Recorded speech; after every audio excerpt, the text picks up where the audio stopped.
Inflation is actually a general problem, but Nigeria does not know how to manage inflation. My mentor would say, whenever you get the leadership right, everything else follows. And that's why we're having issues. If we have the perfect leader who knows how to manage inflation, it wouldn't have been a problem. As a student on campus, last year, I think I spent like 1,000 naira on transport per week. But right now, I have to spend at least 3,000 naira. Just merely eating a day, 5,000 is barely enough now. Let's look at parents, let's look at the single mothers, let's look at the single fathers who have mediocre jobs. How are they surviving right now in Nigeria? A more personal way to look at this is the fact that the cost of medication for a family member has basically doubled in the past year alone.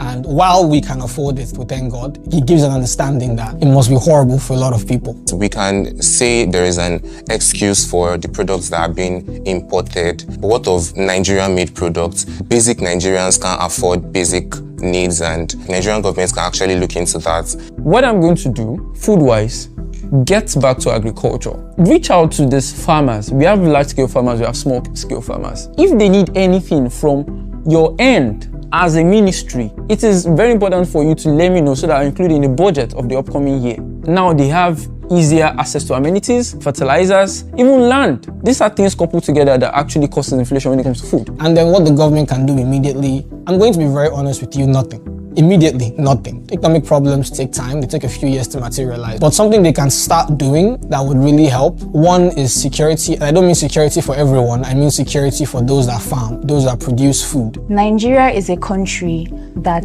imports way more than it exports. Can we solve that? Can we look at our manufacturing industries? We have the largest cassava farming industry in Nigeria, yet we barely get any of our GDP from that sector. I think there is a regulatory body for the prices of things, and I feel like they don't do shit. Like a social contract between Nigerians and the government. Typically in countries, people hold their government dear to heart based on the assumption that the government will take care of me if I do what I have to do. An invisible contract that we all sign into when we're born, but that doesn't exist in Nigeria.